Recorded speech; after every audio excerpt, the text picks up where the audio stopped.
तो पूरे जोरों शोरों से रशिया और यूक्रेन का वॉर चल रहा है। पूरी दुनिया में हर जगह अखबार न्यूज़पेपर सिर्फ यही खबर है कि किस देश के कितने लोग मरे, कौन सी कंट्री किसे सपोर्ट कर रही है, किस देश का कितना इकोनॉमिक नुकसान हुआ, कितना मिलिट्री वाइज नुकसान हुआ, वगैरह वगैरह। लेकिन आज की इस वीडियो में हम कुछ अलग बात करने वाले हैं। हम बात करेंगे रशिया के प्रेसिडेंट व्लादिमीर पुतिन की। किस तरह वो सोचते हैं, किस तरह वो काम करते हैं, डिसीजन लेते हैं, किस तरह अपनी दोस्ती करते हैं, दुश्मनी करते हैं, दूसरों पर अपना दबाव बनाते हैं।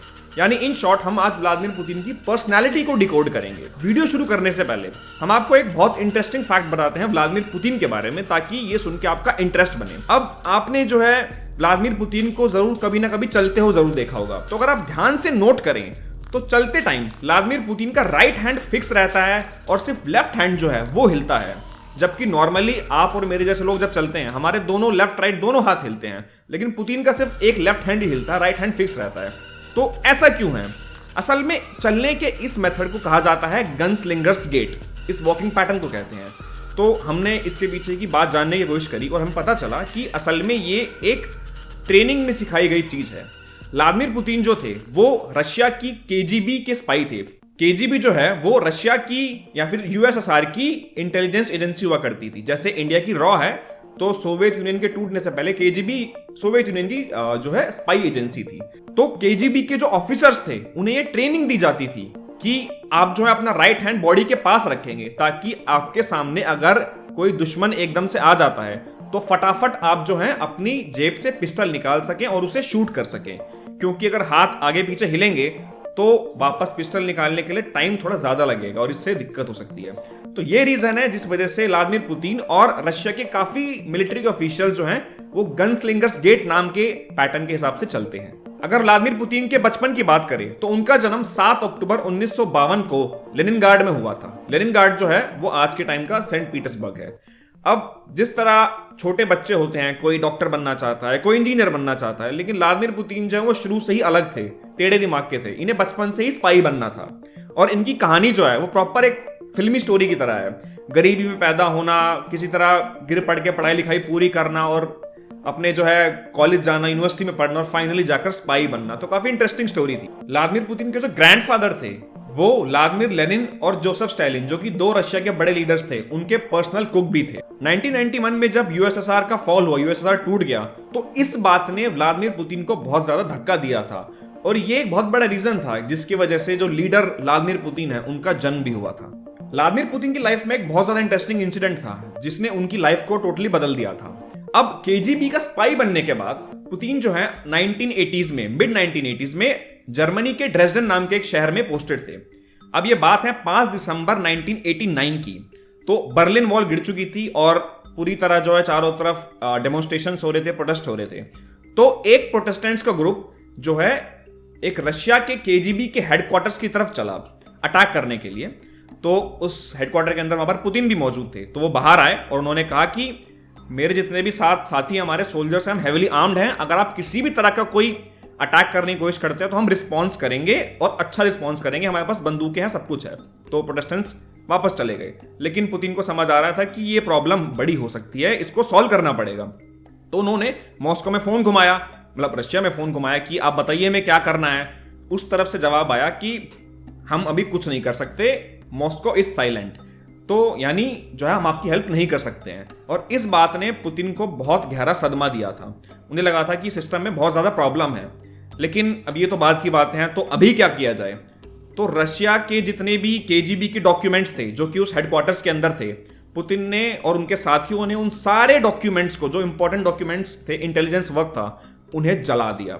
उस पूरी बिल्डिंग के अंदर सब कुछ जला दिया और इतना ज्यादा सामान जलाया था कि जो फर्नेस होता है वही फट चुका था।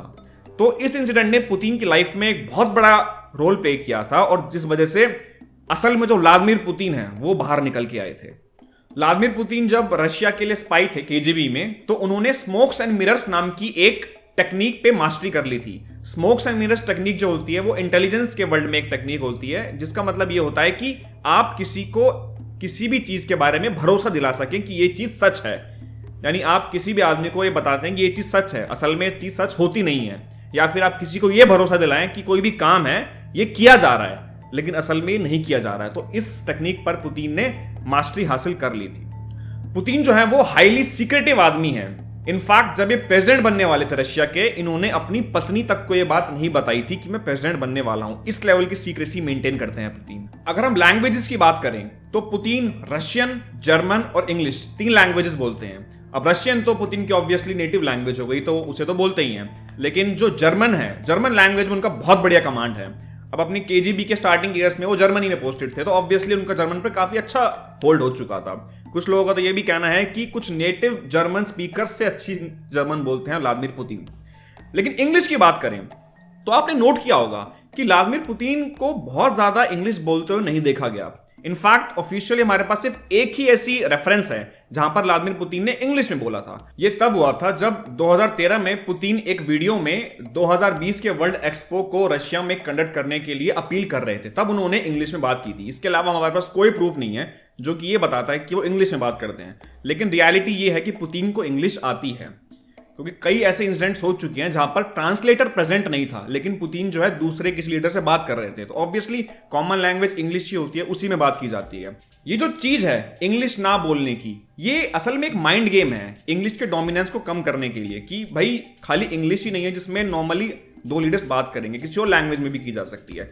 बट एनीवेज नॉर्मली बात जो इंग्लिश में ही की जाती है, इसलिए पुतिन हमेशा अपने साथ एक ट्रांसलेटर रखते हैं हर दूसरे लीडर की तरह, और वो ट्रांसलेटर उस लैंग्वेज को इंग्लिश से रशियन में या किसी और लैंग्वेज में कन्वर्ट कर देता है और आराम से बातचीत हो जाती है। पुतिन के पास ऐसा एक और माइंड गेम है या फिर टेक्निक है जिससे वो अपने काउंटर पार्ट्स यानी दूसरे कंट्रीज के लीडर्स वगैरह इन पर प्रेशर बनाते हैं, और इस टेक्निक का नाम है इंतजार करवाना। असल में पुतिन की आदत है, वो जितने भी लोगों से मिलते हैं उन्हें बहुत इंतजार करवाते हैं।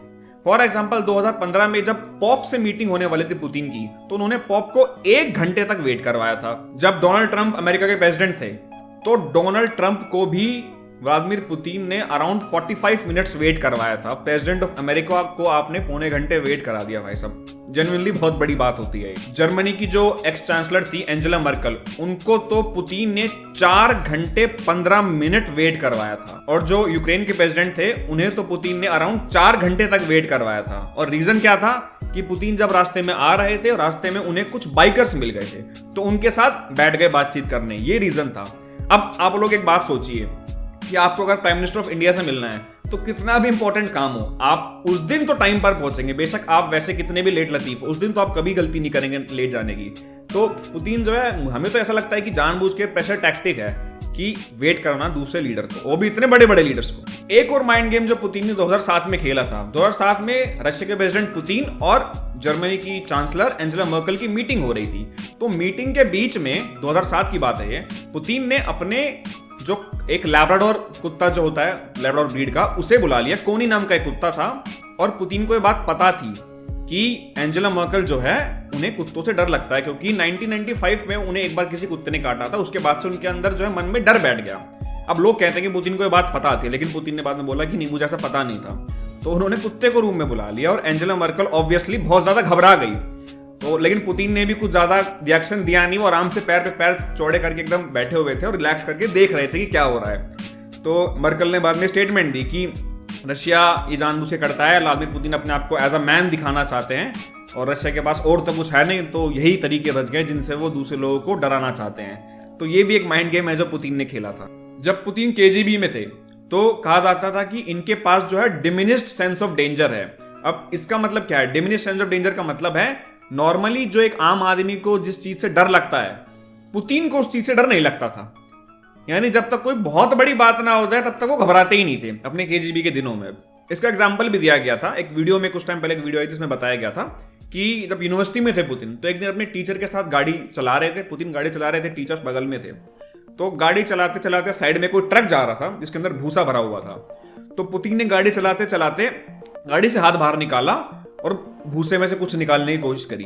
मतलब हाईवे पर इतनी तेज स्पीड में गाड़ी चल रही है, वही हरकत कर रहे थे। तो मतलब एक छोटा सा एग्जांपल है कि उन्हें डर तो नहीं लगता। अब जितनी भी पुतिन ने अपनी ये अल्फा मेल इमेज को मेंटेन किया है, तो खाली पुतिन ही नहीं, उनकी जो पीआर टीम है, पब्लिक रिलेशन टीम है, उनका भी बहुत बड़ा रोल है।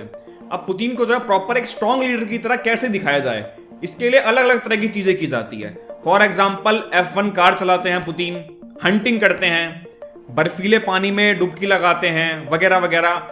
टाइगर, लेपर्ड वगैरह को हाथ में लेके आपने जरूर उनकी फोटो देखी होगी, और एक बहुत फेमस फोटो जिसमें वो भालू के ऊपर बैठे हुए हैं। Arm wrestling, fighting etcetera etcetera, इन सब चीजों में पुतिन जो है अपनी पीआर को मेंटेन करते हैं। पुतिन के कुछ करीबी लोग कहते हैं कि पुतिन जो है एकदम मुंहफट आदमी है, वो सीधी बात करते हैं, कभी इधर उधर की बातें नहीं करते, और उनके अगेंस्ट कोई भी बहस जीतना बहुत ज्यादा मुश्किल है। और पुतिन जो है वो अपने जो उनके जो मेंटर्स थे उनकी बहुत रिस्पेक्ट करते हैं। फॉर एग्जांपल अपने स्कूल टीचर की, अपने केजीबी के बॉस की, या फिर अपने पॉलिटिकल मेंटर एनालोटी सोबचैक की काफी रिस्पेक्ट करते हैं और उनके साथ टाइम टू टाइम मीटिंग करते हैं, उनसे बातचीत करते हैं। व्लादिमीर पुतिन लड़कियों में भी काफी फेमस है क्योंकि अपनी वो अल्फा मेल की इमेज को प्रोजेक्ट करते हैं।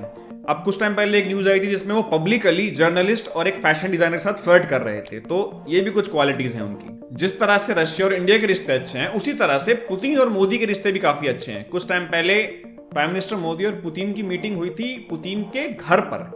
रात के अराउंड 10 बजे से लेकर सुबह के 3-4 बजे तक ये मीटिंग चली थी। अब जो ऑफिशियल मीटिंग्स होती हैं वो तो एक ऑफिशियल एड्रेस पे की जाएगी, है ना, लेकिन ये जो मीटिंग थी उनके घर पे थी तो एक अनऑफिशियल मीटिंग थी, यानी वो अपने काम के साथ साथ अपने दोस्त यारी में भी फुल भरोसा रखते हैं। तो आज की इस वीडियो में हमने आपको बताया व्लादिमीर पुतिन की पर्सनालिटी के बारे में, किस तरह वो बात करते हैं, चलते हैं, बोलते हैं, दोस्ती करते हैं, दुश्मनी करते हैं। अगर आपको वीडियो पसंद आई तो इस वीडियो को आप लाइक करें, शेयर करें, चैनल को सब्सक्राइब करें। मिलते हैं हम आपसे अपनी अगली वीडियो में। जय हिंद।